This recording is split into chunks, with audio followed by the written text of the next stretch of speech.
가고 있는 정말 순둥순둥한 아들을 키우는 일에 평생을 다 바친 여성입니다. 제 인생 최대의 업적이 아들을 키운 일이라서 아들 이야기를 꺼낸 것은 아니지만 제가 오늘 들려드릴 이야기의 주인공이 다름 아닌 우리 아들이기에 인사말의 이야기를 덮어보았습니다. 저도 참 아들 하나 키우면서 굳은 일을 도맡아 하며 제 인생의 기구함을 뼈저리게 느끼며 살아왔지만 그 어떤 일들보다 우리 아들과의 일이 참으로 대단했습니다. 어떤 식으로 이야기를 풀어나가야 제 이야기를 들어주시러 온 여러분들에게 조금 더 생생하게 전달이 될지 고민이 깊은 밤입니다만 일단 한번 시작해 보겠습니다. 제가 서른을 질질 끌어봐야 여러분들의 인내심만 떨어뜨릴 테니 지금부터 진짜 제 인생 이야기, 정말 뒤통수 제대로 맞춘 그 이야기를 시작해 보겠습니다. 저희 아들은 앞서 이야기를 드렸다시피 상당한 순둥이였습니다. 우는 법조차 잊어버린 아이처럼 항상 방싯방싯 웃기만 하는 그런 아이였습니다. 제가 아주 어린 나이에 시집을 오게 되어서 우리 아들을 낳게 되었는데요.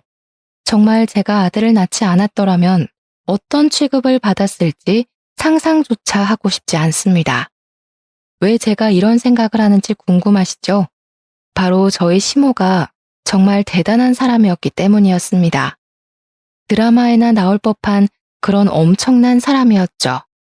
딱 어떤 이미지인지 떠오르지 않으십니까? 저희 시모는 정말 시집살이의 대가라고 해도 부족할 만큼 어마어마하게 저를 괴롭히던 사람이었습니다. 결혼을 하고 따로 분가를 했던 것이 아니라 남편과 저는 시댁에서 시모를 모시고 함께 살았었는데 한겨울에도 뜨거운 물로 설거지를 해본 적이 없었을 정도였습니다.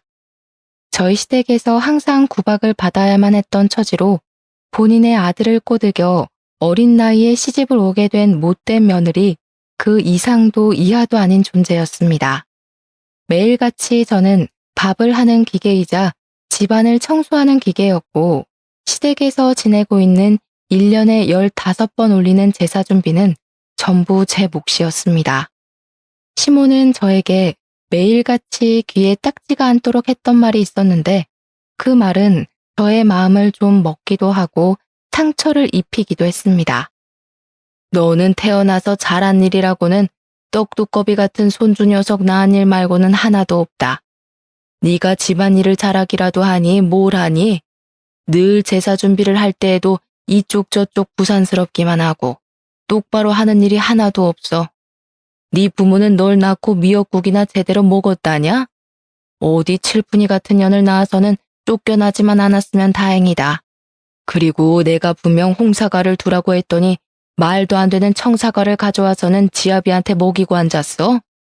우리 아들은 홍욱을 더 좋아한다는 걸 몰라서 그래. 어디서 똑똑한 며느리 좀 얻어보나 했더니만 정신도 빠지고 나사도 하나 빠진 년이 굴러들어와서 자리를 차지고 앉았네. 아이고 내 속이야. 제가 대학은커녕 고등학교도 겨우 졸업을 하고 남편이랑 눈이 맞게 되는 바람에 번갯불에 콩 구워 먹듯이 아무런 준비도 하지 않고 결혼을 하게 되었었습니다. 처음부터 아주 마음에 들지 않는 며느리였다고 하시면서 저에게 별의별 막말을 다 하셨었습니다. 제가 정말 이 결혼을 하고 싶었었냐? 딱히 그런 것도 아니었습니다. 남편이 일방적으로 저를 쫓아다니며 저와 결혼을 하고 싶다고 졸랐고 집안에 재산이 꽤 많았던 시댁에 저를 시집 보내고 싶었던 부모님이 남편과 결탁을 한 것이었습니다. 제가 거의 팔려왔다고 생각해도 과언이 아닐 만큼 남편은 친정을 향해 물량 공세를 퍼부었고 저희 부모님은 이 정도 재력이면 우리 딸이 먹고 사는데 불편함이 없겠거니 하신 겁니다. 이런 막장의 성격까지 괴팍한 시모가 존재할 거라고는 생각도 못하시고 저를 이 지옥의 구렁텅이 속으로 밀어버린 것이었습니다. 저희 부모님도 시골 촌구석 중에서도 구석에서 평생을 살아오셨던 분이시기 때문에 땅 부잣집에 시집 가는 것이 인생을 꽃피우는 것이라고 생각하셨던 것입니다. 제가 얼굴 하나는 꽤 반반했기 때문에 남편도 저를 좋아하게 되었고 그 덕분에 남편의 사랑을 받아서 시모의 시집살이를 조금 더 견딜 수 있게 되었습니다. 하지만 시모는 항상 저에게 제가 견디기 힘들 정도의 폭언을 쏟아내셨고, 저는 그런 시모에게 꼼짝도 못하는 멍청한 며느리였습니다. 망할년, 아주 팔자가 펴도 한참 폈지. 네가 이 집에서 청소하고 빨래하고 밥하는 거 말고 하는 게 뭐가 있어? 어디 죽상을 하고 집안을 돌아다녀. 번듯하게 대학이라도 나왔으면 모를까. 고등학교도 겨우 졸업한 주제에 우리 손주머리가 얼마나 걱정이 되던지. 우리 손주머리가 범상치 않으면 둘째는 다른 며느리 배에서 볼 테니 그런 줄 알고 살아. 항상 제 자존심을 깎아내리기 위해 애를 쓰시던 시모에게 정말 충격적인 사건이 일어나게 되었습니다. 그것은 바로 밭일을 하고 막걸리를 한 잔 걸친 뒤 평소와 다름없이 경운기를 운전하던 남편이 사고를 당하게 된 것입니다. 남편의 경운기는 논으로 대굴대굴 굴러 처박히게 되었고, 그 경운기에 타고 있던 남편은 경운기 밑에 깔리게 되면서 빠져나오지 못하고 논두렁에 처박혀 죽은 것입니다. 게다가 남편의 음주운전으로 인한 사고였기 때문에 저희 가족은 아무런 보상조차 받을 수 없게 되어버렸습니다. 남편이 그렇게 허망하게 하늘나라로 떠나버리자 시모는 그 모든 책임이 다 저에게 있다는 것 마냥 저를 더 괴롭히기 시작하셨습니다. 도대체 네 인생이 얼마나 드세길래 하나뿐인 우리 아들의 목숨까지 이렇게 일찍 보내버리냐는 말이야. 내가 속이 터져서 못 살겠다 정말. 어머님, 저도 남편을 잃은 불쌍한 여자예요. 어떻게 남편의 상이 끝나자마자 그런 소리를 저에게 하실 수 있어요? 네가 지금 우리 아들 없다고 나한테 바락바락 대드는 게야? 어디 시어미가 하늘 같은 줄도 모르고 고개를 빳빳하게 들고 대들어? 네가 우리 아들 잡아먹은 거라는 걸 내가 모를 것 같아서 이래? 우리 아들이 이렇게 허망하게 갈 아이가 아니었다고. 시모는 저에게 제가 남편을 잡아먹어서 이사달이 난 것이라고 했습니다. 저는 그런 시모의 모진 구박을 다 견뎌내면서 아들을 키워내야만 했습니다. 그 집을 아들과 함께 도망쳐 나왔더라면 참 좋았겠지만 제 수중에 돈이라고는 합의조차 없었고 친정도 비빌 구석이 되어주었던 것이 아니라서 버틸 수밖에 없었습니다. 우리 아들이 한 살 한 살 더 먹어 시모의 꾸짖음이 부당하다는 것을 깨닫게 되자 제 편을 들어주기 시작했는데 그때마다 시모는 알아눕기 시작했습니다. 방바닥에 드러누워서 내가 일찍 죽어야지, 내가 우리 아들 곁으로 가야지 하시며 거짓 눈물을 흘려대니 결국에는 제가 사과를 하고 마는 상황이 반복되었습니다. 그렇게 몇 년의 세월이 더 지난 어느 날, 자꾸만 깜빡깜빡 하시던 시모가 치매라는 몹쓸병에 걸리게 되었다는 걸 알게 되었습니다. 시모는 남편의 죽음을 잊어버리고 한겨울에 남편을 찾으러 가야 한다면서 뛰쳐나갔다가 길에서 봉변을 당하고 말았습니다. 저를 그렇게 괴롭히던 사람이 이토록 허망하게 한 줌의 죄가 될 거라는 생각을 못했었기에 저는 허탈한 기분까지 들고 말았습니다. 시모가 꽁꽁 싸매고 있던 모든 재산이 어이없는 죽음으로 인해서 모조리 다 저에게 상속이 되었고 저는 고등학교에 입학한 아들과 둘이 살게 되었습니다. 중학교 때까지만 해도 아들이 시골 동네에서도 영재 소리를 듣는 천재였기 때문에 과감하게 저는 물려받은 땅이며 집이며 모두 정리를 하고 서울로 상경을 하게 되었습니다. 저는 시모의 재산이 그렇게 많을 거라고 생각을 해본 적이 없었는데 땅을 다 팔고 나니까 돈이 꽤 되더라고요. 한순간에 큰 재산이 생긴 저는 그 돈을 들고 서울에 있는 학군이 좋다고 소문이 난 동네에 자리를 잡고 아들의 뒷바라지를 시작하게 되었습니다. 여기서 제가 생각하지 못한 문제가 하나 발생하게 되었는데 저희 모자가 살던 곳이 강원도 깡촌 시골 쪽이었습니다. 그러다 보니 동네의 모든 사람들이 심한 강원도 사투리를 사용했었고 저희 모자 또한 강원도 사투리에 익숙해져 있었기 때문에 서울 말씨를 전혀 사용하지 못했었습니다. 고등학교를 서울로 전학을 가게 되었고 아들은 학급을 배정받고 처음으로 인사를 나누자마자 같은 반 아이들에게서 시골 냄새가 난다며 놀림을 당하기 시작했습니다.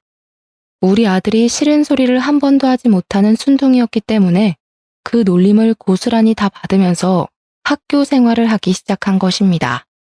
급식에서 감자라도 나오게 되면 우리 아들에게 그 못된 놈들이 글쎄 강원도에서 왔으니 감자나 먹으라면서 그 반찬들을 전부 아들 식판에 쏟아부었다고 하더라고요. 항상 모진 일은 우리 아들에게 시키기 일쑤였으며 성적이 잘 나오는 우리 아들에게 시골에서 온 주제에 공부를 잘하는 게 이상하다며 컨닝을 의심했다고 하더라고요.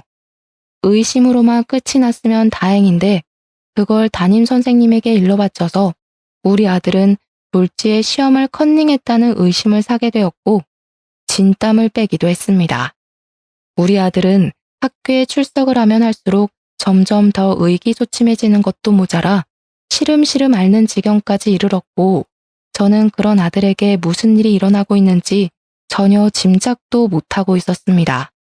시골에서 왔다고 소라도 키웠던 것 아니냐고 소똥 냄새가 난다고 놀리고 교과서를 찢는 행위 또한 기본이었고요. 청소를 하는 날이면 우리 아들에게 모조리 다 맡겼다고 하더군요. 착한 우리 아들은 찍소리 한번 못하고 더 큰 보복을 당할까봐 무서워 그 못된 놈들이 시키는 대로 착실하게 잡일을 하고 있었고요. 불량 학생들이 피우는 담배도 우리 아들 주머니에 몰래 넣어놓거나 피우던 담배로 우리 아들을 괴롭히는 행위도 했었습니다. 저는 정말 까마득히 몰랐습니다. 우리 아들 팔에 있는 화상 자국을 보고 뭐냐고 물어본 적은 있었지만 그저 다쳤다는 아들의 말을 믿고 넘어갔습니다. 우리 아들은 학창 시절에 당했던 트라우마로 인해서 불량 학생, 학교 폭력 피해자에 대한 혐오가 생겼고 태어나서 지금까지 담배는 입에도 대본 적이 없는 놈입니다. 아들은 버티다 못해서 저에게 학교를 그만두고 싶다는 식으로 말을 했지만 저는 아들의 이야기를 들어줄 생각도 하지 않고 혼을 내기만 했습니다. 학교도 제대로 졸업하지 않고 무슨 생활을 어떻게 하고 지낼 거야? 사람이 학교는 무조건 졸업해야 한다. 이래서 대학은 어떻게 갈래? 나중에 취업할 때는? 고등학교도 제대로 졸업 못했다고 하면 사람들이 어떻게 생각하겠어? 우리 아들은 제가 시모에게 그렇게 당할 때마다 제 편을 들어주었던 아이였는데 저는 아들의 편을 들어주지 않고 늘 강요만 하고 있었습니다. 결국 반 아이들의 괴롭힘이 도를 지나치자 우리 아들은 그냥 죽어버리고 싶다면서 저에게 모든 히스테리를 다 부리기 시작했습니다. 그제야 아들의 이야기를 전해 듣게 된 저는 충격을 금치 못했습니다.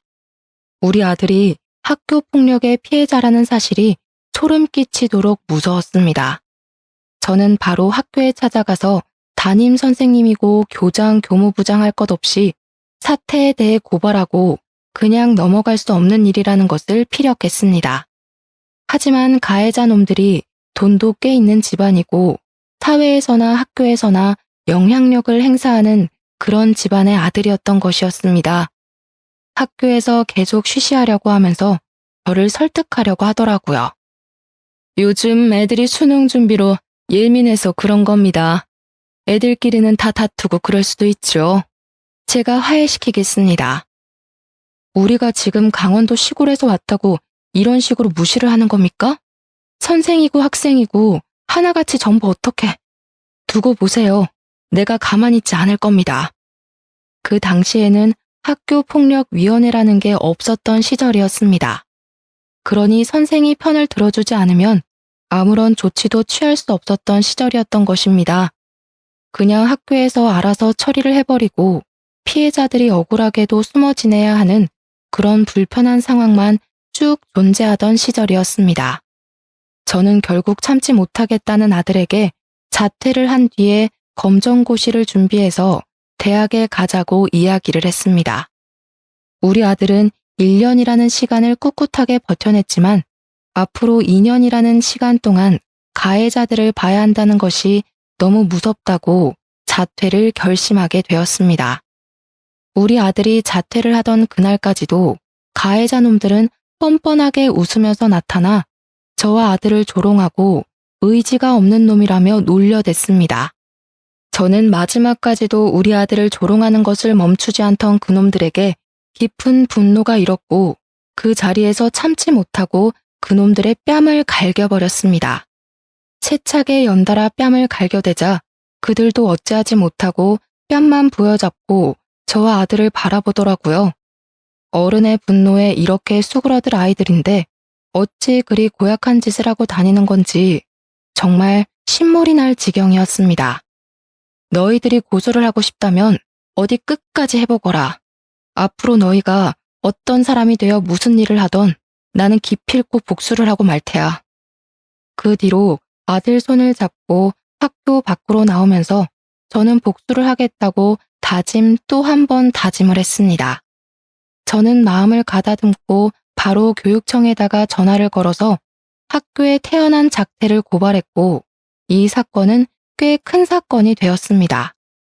저희 모자를 취재하겠다는 기자도 나타났고 학교 폭력을 당했던 사람들이 그동안 쉬쉬하면서 지내기 바빴는데 그 일로 다들 고개를 들고 일어서기 시작했기 때문이었습니다.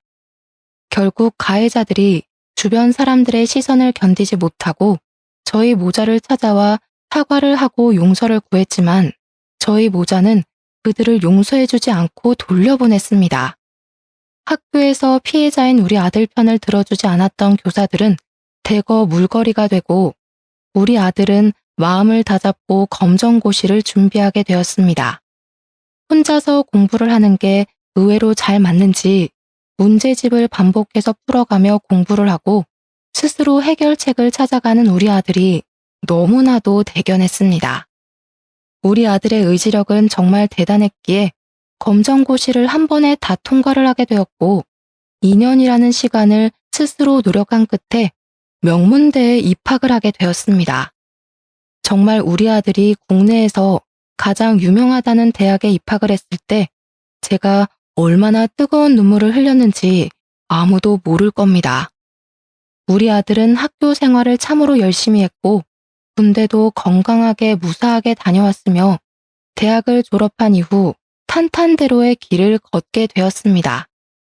바로 남들이 전부 가고 싶어하는 대기업에 취업을 하게 되었기 때문이었습니다. 정말 얼마나 대견하던지 우리 아들의 어깨를 절로 쓰다듬게 되더라고요.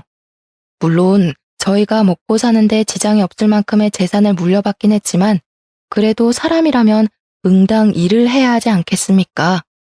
아들은 앞으로 자기 걱정을 할 일은 없을 거라며 큰 소리를 떵떵 치는데 너무나도 대견했습니다. 그렇게 몇 년이라는 시간이 흐르고 흘러서 우리 아들이 34살이 되었을 때 갑자기 저에게 소개를 시켜주고 싶은 사람이 있다고 하는 게 아니겠습니까? 저는 그냥 친구인 줄만 알았지 그 사람이 여자친구일 것이라는 생각은 전혀 하지 못했었습니다. 아들이 식당에 저를 데리고 가서 그 사람을 소개해 주겠다고 하는데 걸어 들어오는 사람이 여자인 것이 아니겠습니까? 너무 예쁘고 사랑스럽게 생긴 여자였는데 저는 예상치 못한 일에 너무나도 당황스러웠습니다. 자신의 여자친구를 소개해주는 자리라면 적어도 미리 언지를 해주어야 제가 준비도 하고 꾸미기도 할 것이 아니겠습니까? 거기다가 저는 아들에게 여자친구가 있다는 소리도 들어보질 못했고 이렇게 예쁜 여자가 아들의 여자친구일 것이라는 걸 상상도 하지 못했습니다. 제가 당황함에 놀라서 물을 엎지르게 되었는데 아들이 멋쩍어 하면서 저에게 놀랐냐고 물어보더라고요. 물이 뚝뚝 흐르는데 휴지를 꺼낼 생각도 못하고 우왕좌왕하는 사이에 그 아가씨가 가방에서 손수건을 꺼내서 제 옷에 묻는 물을 닦아주더라고요. 어머님, 그냥 물이라서 다행히 얼룩은 지지 않겠어요. 축축하시죠? 손수건 덧대고 계시면 덜 축축하실 거예요. 저는 정말 천사가 내려온 줄 알았습니다. 손수건을 들고 다니는 여자라니 정말 첫인상부터 마음에 쏙 들었습니다.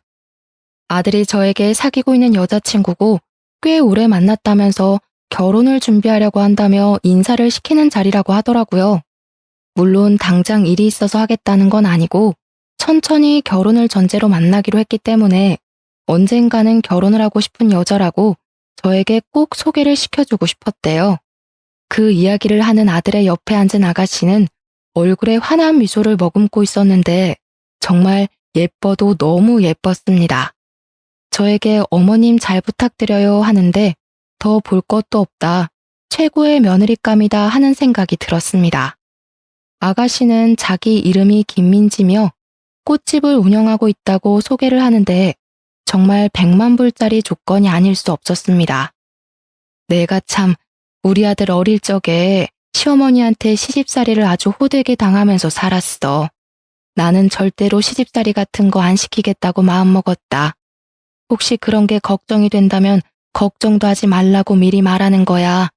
내가 무조건 예뻐해주고 사랑해줄게. 그러니까 예비 며느리가 글쎄 눈물을 막 글썽거리면서 자기가 사실은 조실 부모를 하는 바람에 외롭게 자랐다고 저 같은 사람이 자기의 시모가 되면 행복할 것 같다고 하더라고요. 그때 우리 예비 며느리를 보면서 그 어떤 일이 있어도 이 아이의 편이 되어줘야겠다고 결심을 하게 되었습니다. 그 뒤로 저는 예비 며느리를 참 자주 만나게 되었습니다. 제가 심심해할까봐 며느리가 운영하는 꽃집에 저를 불러다가 꽃꽂이를 하는 방법을 알려주기도 했고, 제가 새로운 전자기기를 사면 사용 방법을 세세하게 알려주기도 했습니다. 무엇보다 제가 혼자서 뭘 하는 게 어색해서 집에만 콕 틀어박혀 있는 편이었는데 우리 예비 며느리가 저를 이곳저곳 엄청나게 데리고 돌아다녀 줬습니다. 전시회도 보여주고 난생 처음 동물원이라는 곳에 가서 구경도 하고 저는 정말 사는 게 바빠서 그런 여가 생활을 즐겨본 적이 없었기에 너무나도 신기했습니다. 예비 며느리가 저를 데리고 어딜 가겠다고 말이라도 꺼내면 저는 설레는 마음에 밤잠을 설치기까지 했을 정도였습니다. 사는 게 바빠서 우리 아들을 데리고도 그런 곳을 한 번도 방문해 본 적 없었는데 말년에 정말 호강하는 게 아닐 수 없었습니다. 그렇게 6개월이라는 시간이 지나면서 저와 며느리의 사이는 정말 딸과 엄마처럼 두말할 거 없이 돈독한 사이로 발전을 하게 되었습니다. 어머님, 저 정말 어머님 같은 분을 만나게 되어서 너무나도 기뻐요. 평생 제가 효도하면서 잘 모시고 살게요. 우리 지금처럼 평생 행복해요. 어머님을 알게 되어서 부모님께 받지 못한 사랑을 받은 기분이고 저에게도 진정한 가족이 생긴 것 같아요. 정말 감사합니다. 아니다. 나도 아들 하나 키우면서 답답한 날도 있고 속이 상하는 일도 여럿 있었는데 정말 딸 같은 며느리를 얻게 되어서 너무나도 기쁘구나. 우리 사이 변치 말고 앞으로도 항상 서로를 배려하면서 슬픈 일, 기쁜 일 모두 나누며 살았으면 좋겠다. 정말 그이 덕분에 제가 어머님을 만나게 되었어요. 하늘에 계신 부모님께서도 제가 이렇게 멋진 시어머니를 만났다는 걸 보시면 너무 좋아하실 거예요. 제가 정말 잘할게요. 어머님 아프지 마시고 저희와 함께 오래오래 살아요. 우리 며느리는 얼마나 말도 예쁘게 하는지 그 말을 하면서 눈물을 글썽거리는데 저도 눈물이 절로 나는 기분이었습니다. 태어나서 시집살이고 고생했던 그날들이 주마등처럼 지나가면서 우리 며느리에게는 그런 고통을 절대로 주지 않겠다고 다짐하고 또 다짐했습니다. 이렇게 예쁜 아이 얼굴에 그림자라도 드리울까 최대한 연락도 아껴가며 하며 며느리의 기분을 맞춰주려고 얼마나 노력을 했는지 모릅니다. 세상에 이런 천사를 만나게 해주셔서 하늘에 감사를 드리며 지내기를 수개월. 예비 며느리는 저의 진짜 며느리가 될 준비를 마치게 되었습니다. 결혼식 전날 제 손을 잡고 이제 진짜 가족이라고 말을 하는데 참 주책맞게도 제가 아들과 며느리 앞에서 엉엉 울어버렸지 뭡니까. 제가 일군 재산은 아니지만 우리 자식들 그리고 언젠가 만나게 될 손주들을 위해 모조리 쏘아붓겠다고 약속까지 했습니다.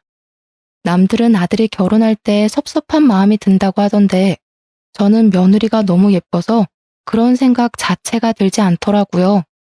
고맙다는 생각, 행복한 생각에 젖어서 무슨 일이 있어도 이 아이들의 든든한 벽이 되어주겠다고, 평생 지켜주겠다고 스스로에게 맹세를 했습니다.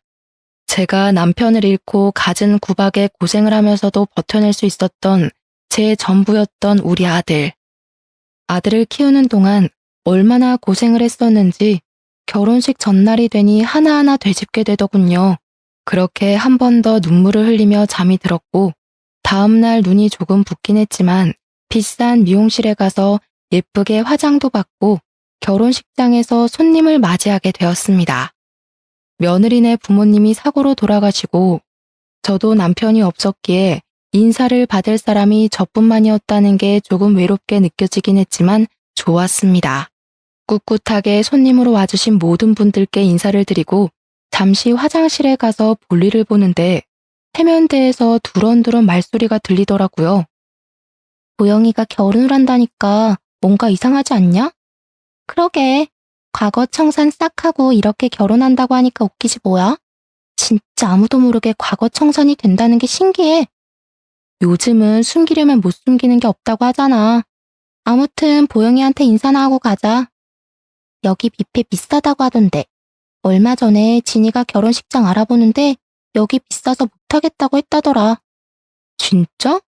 포장식도 비싸 보이긴 하더라. 보영이 그거 아주 제대로 봉잡았나 본데? 배 아파서 어쩌냐? 다른 층에서 결혼을 하는 여자의 이야기인지 제 며느리와는 전혀 상관없는 이야기이긴 했지만 은근히 귀에 거슬리는 건 어쩔 수 없더라고요. 누군지는 몰라도 저희 며느리와 달리 이런 식으로 험담의 대상이 되다니 참 불쌍한 인생을 살았구나 싶은 마음이 들고 그 여자의 혼주가 될 사람들이 불쌍해서 찝찝했습니다. 우리 며느리처럼 참하고 예쁜 사람을 맞이했어야 했는데 보영이라는 여자를 며느리로 맞이하는 사람은 참 힘들겠다 하면서 과거가 뭔지 궁금해지더라고요. 아무튼 저는 식이 곧 시작된다는 말에 떨리는 마음으로 식장에 가서 앉았고 결혼식이 시작이 되었는데 슬쩍 주위를 둘러보니 뭔가 이상하더라고요. 신부 측 하객들 사이로 우리 며느리랑은 결이 좀 맞지 않는 듯한 친구들이 몇 명 보였습니다.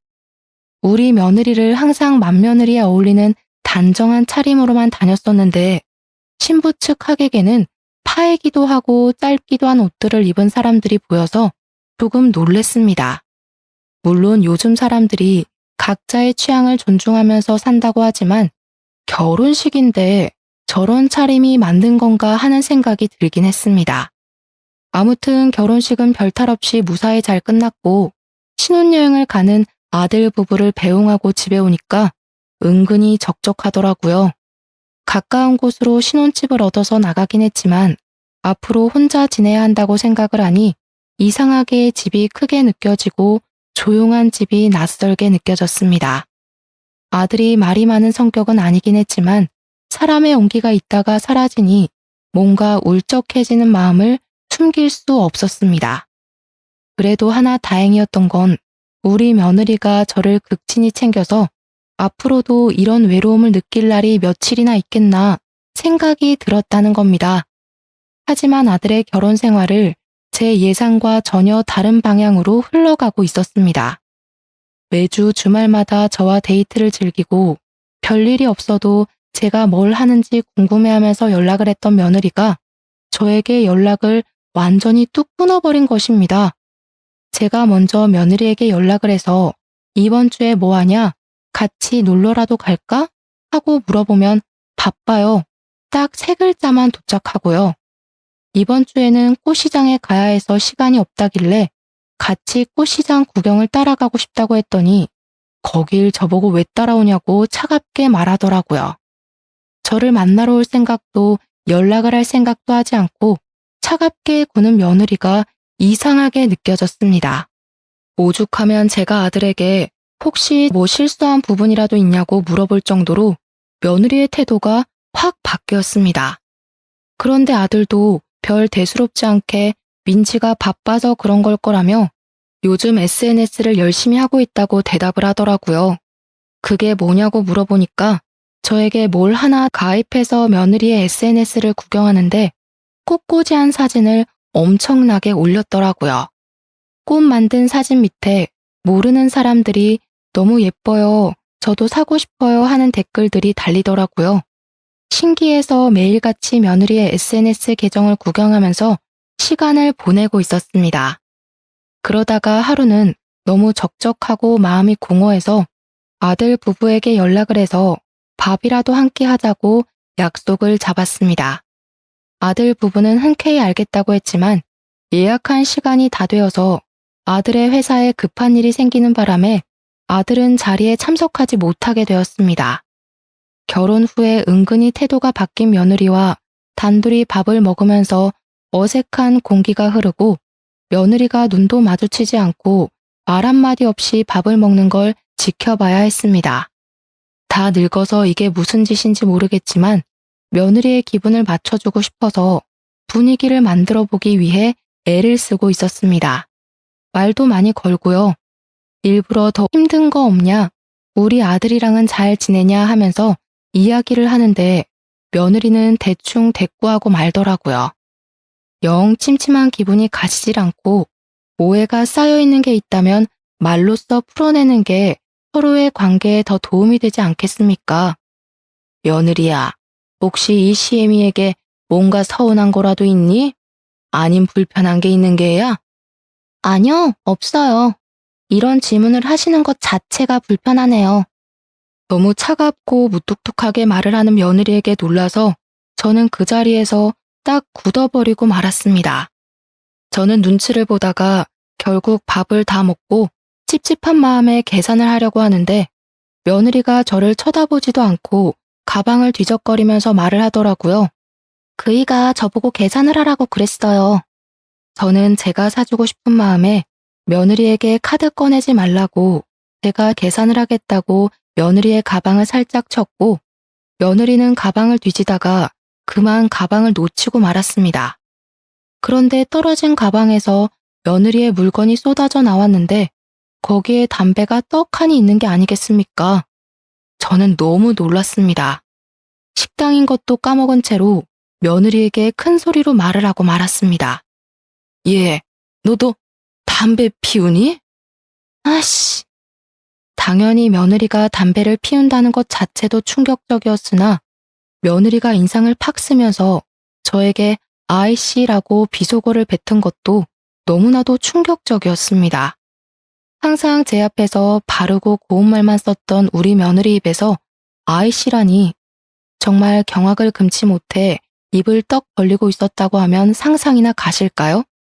제가 아무런 말도 하지 못하고 며느리의 얼굴만 쳐다보고 있자 며느리가 인상을 풀지 않고 저에게 소리를 지르더라고요. 어머님, 제가 계산한다고 했잖아요.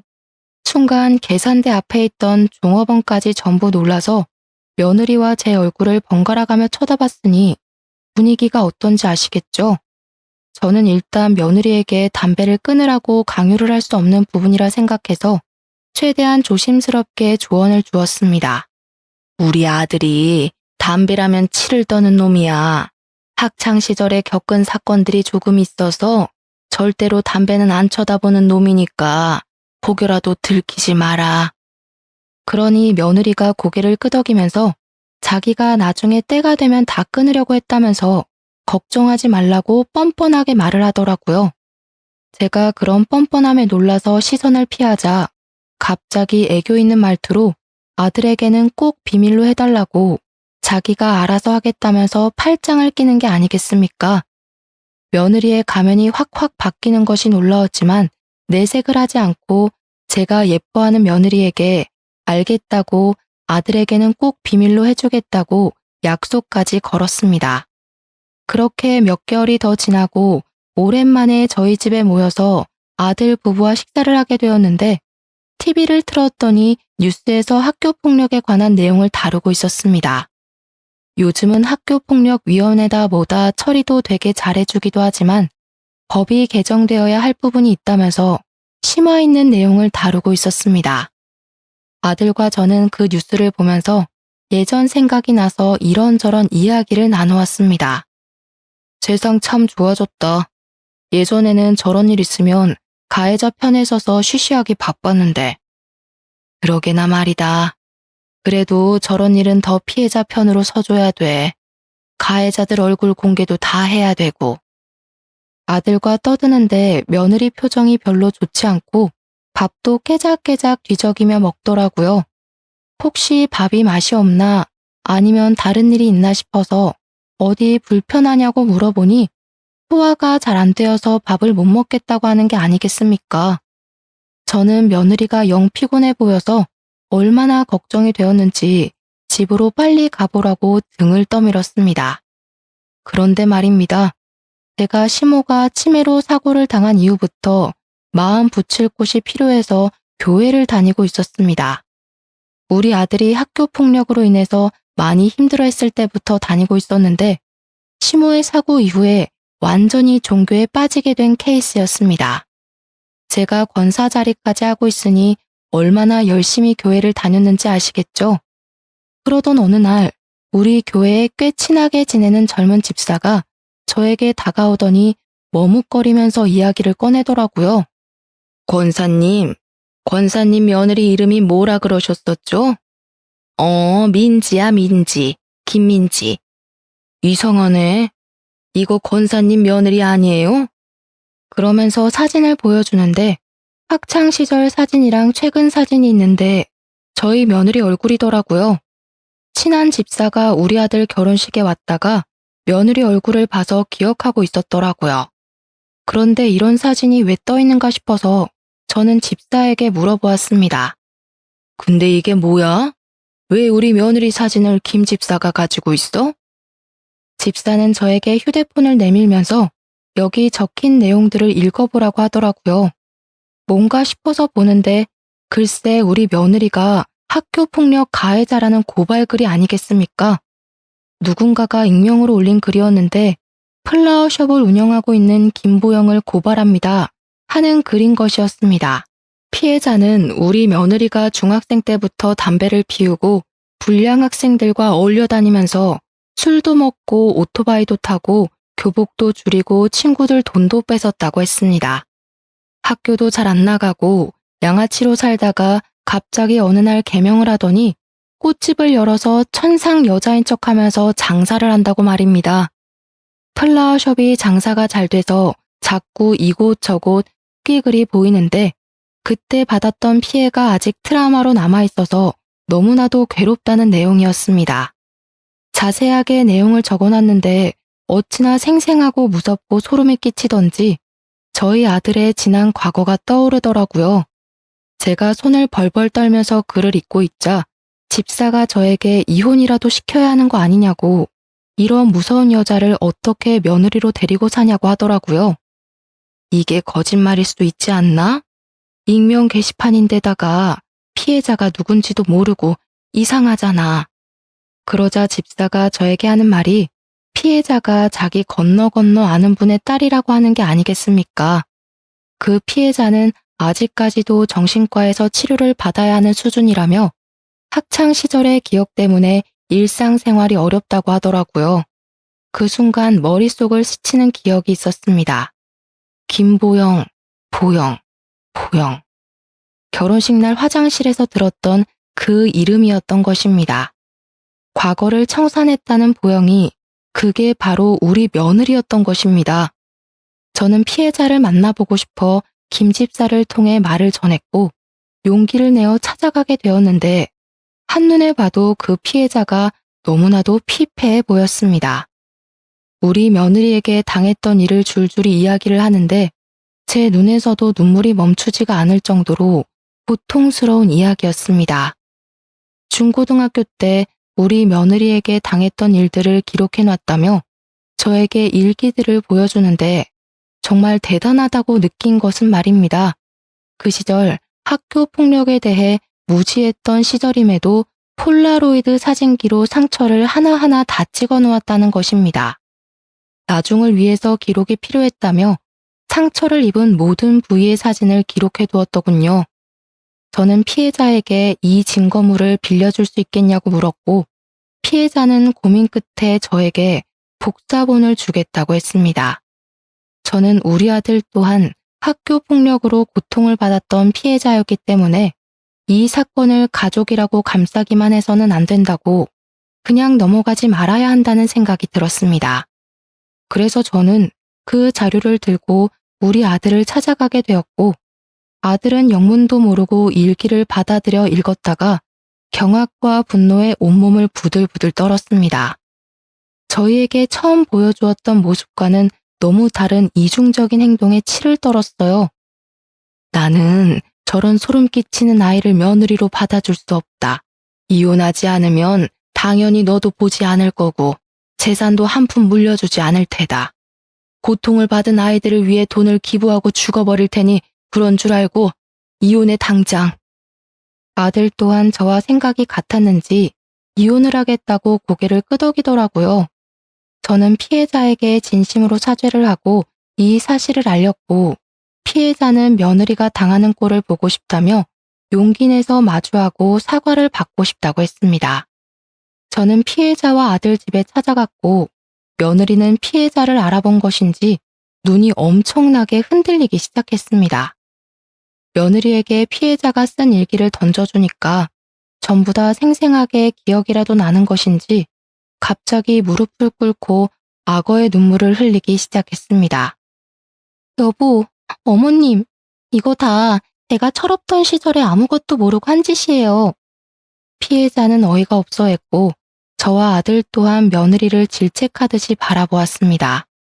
한참을 무릎을 꿇고 자기 변명을 하며 잘못했다는 소리는 단 한 번도 하지 않던 며느리가 저희도 꿈쩍하지 않자 갑자기 무릎을 툴툴 털며 일어나더라고요. 그러고는 정말 사람으로서는 할 수 없는 말을 뱉어냈습니다. 이게 벌써 몇 년 전 일인데 아직까지도 들먹이면서 사람 피곤하게 해? 그래, 미안해. 근데 너도 문제 있는 거 알지? 피해망상에 찌들어서 아직까지 내 탓하고 사는 거 좀 그렇다. 막말로 네 인생 말아먹은 건 넌데 왜 내 탓을 하고 그래? 제가 글쎄 그 말에 눈깔이 돌아서 아들이 처음 내주었던 커피잔을 들어 며느리의 얼굴에 커피를 확 부어버렸습니다. 이 배응망덕한 계집애 같으니라고. 이 못된 년. 감히 이런 씻을 수 없는 상처를 줘놓고 뭐라고? 피해자 탓을 해? 이 죽일 년, 이 망할 년. 너 같은 건 사회에 발 디딜 수 없게 만들어야 해. 며느리는 갑자기 비에 젖은 생쥐꼴이 된 것이 수치심이라도 들었는지 얼굴이 붉어지며 발악을 하기 시작했습니다. 세상에, 약한 사람이 죄지. 나는 잘못한 거 없다니까. 제가 다른 친구들한테 당할 때 나는 그저 거던 것뿐이야. 억울해. 모든 가해자들은 장난이었다고, 자기 잘못은 없다고들 말해. 나는 내 와이프가 그런 파렴치하고 몰상식한 여자인 줄 몰랐다. 작정하고 연기를 하면서 나를 속였다는 걸 지금 이 꼴을 보니까 알 수 있네. 너 같은 년은 콩밥 제대로 한번 먹어야 해. 세상에 사람을 돌로 쳐야지만 살인인 줄 알아? 네가 한 행동은 한 사람을 죽인 거나 다름없는 행동이야. 평생 속죄해도 모자랄 판에 억울해? 물려받을 재산이 얼마나 많은데 내가 이혼을 해줘? 누구 좋으라고? 그러자 아들이 며느리의 뺨을 냅다 갈겨버리는 것이 아니겠습니까? 뺨을 맞은 며느리는 휘청거리며 바닥으로 내동댕이 쳐졌습니다. 여기 일기에 적힌 거 보니까 이런 식으로 세뇌드는 기본으로 때렸더라. 맞아보니까 어때? 너도 똑같이 당하고 싶으면 이혼하지 말고 버텨봐 한번. 어떻게 당신이 나를 때릴 수가 있어? 너도 그러고 살았는데 나라고 왜 못해? 아주 재미있겠다. 네가 했던 짓 그대로 나한테 당하면서 살면 그때는 반성이 좀 되려나? 여기 보니까 물도 뿌리고 옷도 훔치고 못된 짓을 아주 많이 했던데. 얼굴도 들고 다닐 수 없을 정도로 해줄게. 며느리는 그제야 두려움에 부들부들 떨기 시작했습니다. 주랭랑을 치듯이 뒷걸음질을 치던 며느리는 그대로 집을 나가버렸고, 저희는 피해자에게 다시 한번 진심으로 사과를 했습니다. 그 이후에 아들은 결단력 있게 소송을 준비했고, 피해자 또한 고소를 진행하기로 결정을 내렸습니다. 며느리의 꽃집은 일파만파 퍼진 그 글 덕분에 사람들에게 테러를 당하게 되었고, 결국 가게마저 접게 되었습니다. 사진이며 이름이며 전부 떠도는 바람에 동네는 물론이고 그 어디에서도 얼굴을 들고 다닐 수가 없게 되었다는 소식을 접하게 되었습니다. 아들의 이혼은 빠르게 정리가 되었고 당연히 결혼 파탄의 원인이 된 며느리가 위자료를 물어주게 되었습니다. 피해자의 사건은 일부 승소 결과만 나오게 되었고 전체 판결은 아직 나오지 않았지만 무리 없이 승소할 것 같다는 소식을 전해주었습니다. 이 사건은 개인 방송을 통해서 퍼지다가 결국 뉴스에까지 나오게 되었고 사람들이 주시하고 있는 사건이 되어서 법원도 가해자의 편을 쉽게 들 수 없을 것이라 변호사가 설명하더군요. 모든 일이 저희 손을 떠난 지금 우리 아들은 이혼의 아픔을 치유하고 있는 중입니다. 이유가 명확한 이혼이었기에 아들은 힘들지 않게 정리를 할 수 있을 거라 말을 하긴 했지만 정부치고 산 세월이 있었기에 저는 묵묵히 아들의 곁을 지키고 있는 중입니다. 우리 아들이 전부 다 훌훌 터는 그날 아들과 함께 학교 폭력으로 인해 고통을 받은 피해자들을 위해 기부도 할 생각입니다. 앞으로는 죄를 짓고 사람들의 마음을 짓이긴 놈들이 전부 벌받는 세상이 오길 기다려보겠습니다. 여러분들 또한 다른 사람 마음에 상처 주지 마시고 상처를 입으셨다면 새살이 돋아날 때까지 본인의 마음을 단단하게 잡으시길 바라겠습니다. 제 이야기는 여기까지입니다. 들어주셔서 정말 감사합니다.